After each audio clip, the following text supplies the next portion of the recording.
McKenna? Yes. Yes, it's John Ebert from the Joseph Campbell Foundation. Yes, how are you? Hi, just fine. How are you today? Good. What can I do for you? Yes, we had an interview for today at noon, your time? Yes, we did. Okay. I'm up and running. Okay, so we're all set then? Great. Yeah, let me get my cup. Hang on. Okay.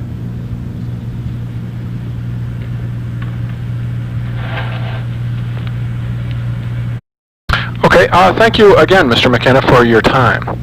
Sure.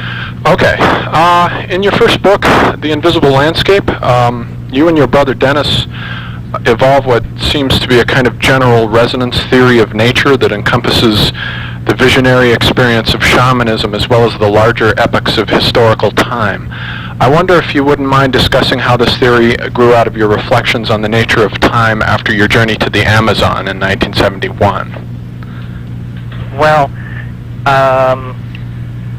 yes, I think probably the central perception in all of that was the idea that time is really, when you analyze it, metabolism. Metabolism is the unique quality that associates itself with organic life, by which life creates an open system far from equilibrium, and by that means sustains itself in and through time. And so the structure of organic life, specifically the structure of DNA, is, I think, a unique evolutionary response to this non-equilibrium thermodynamic drive that seems to characterize biology. So by studying metabolism, which in practical terms means by looking inside ourselves, we can actually not only understand what time is, but make generalizations about it that we can effectively extend to other domains of the universe. It's interesting the way you connect the microcosm with the macrocosm. You built up, in True Hallucinations, you talk about, for example, how you built up your this whole resonance theory around the number 64, which you claim is significant for both DNA, in which there are 64 possible sequences of codons, as well as for the I Ching, in which there are 64 hexagrams. Could you talk a little bit about how you constructed that out of a meditation on that number? Well, 64 is an interesting number. It's 2 to the 6th, I think, or something like that. Anyway, it arises out of 4, which is according to Jung and others, the primary division of space, time, and reality. I mean, we live in a 4-dimensional universe. My notion about the I Ching was, if we take it seriously, and we certainly did, and by take it seriously, I mean admit that it does seem to have an uncanny ability to function as advertised, then it's reasonable to ask, how does it do that? And I think that the way it must do it is by being, as you mentioned, somehow a microcosm of the larger macrocosm. And then the realization or the discovery that it was in fact directly analogous to the structure of the DNA, that seemed to be then the clue.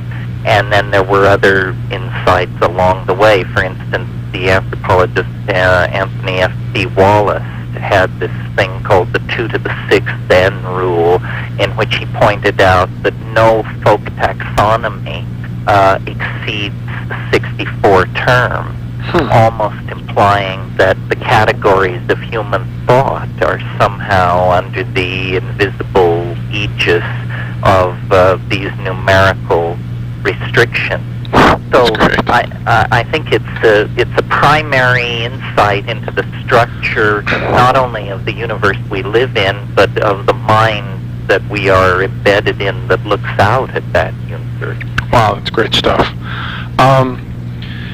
Your resonance theory suggests of of time suggests that distant events in history can have an effect or an influence on present events through a kind of resonance of their structural similarity. For example, you compare the end of the Roman Empire with the events of the present day.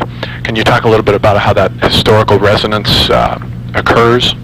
Sure. I mean, first of all, recall what ordinary historical theory assumes. It basically assumes that the most important event or the most important moment in terms of shaping this moment is the moment which immediately preceded it. I took a different view and felt that a given point in time, a given historical moment, is a kind of standing wave of interference patterns set up by other moments in time which may or may not have immediately preceded it. So, for example, the Greek Golden Age, though it lies now 2,500 years in the past, nevertheless, it continues to shape our ideas about law and society. And in any given situation, there are many of these influences impinging. I mean, some of them trivially to give us clawed bathtub legs and things like that, and some very profoundly to give us the endurability of democracy or something like that. Do you think the fact that your model ends in the same year, 2012 AD, as that of the Mayan calendar, do you think that that suggests some kind of a resonance between our culture and the Mayans of any kind? Well, I'm not sure what it means. I think all cultures which look deeply into time, if they reach correct conclusions, their models will be in some sense congruent. Even if you look at Western civilization and its calendars, we go through a millennial turning just 12 years before the end of the Mayan calendar. On a scale of 1,000 years, that's a difference of 0.12%. So, oddly enough, the unconscious life of cultures seem to fall into synchronization with these very large cosmic rhythms, whether the culture recognizes these rhythms or not. It's just the lay of the temporal landscape, if you will. Wasn't it true that your model suggested that the universe ought to be much older than the 15 billion years which scientists currently suppose? Well, the model can be propagated backwards through time to almost any scale.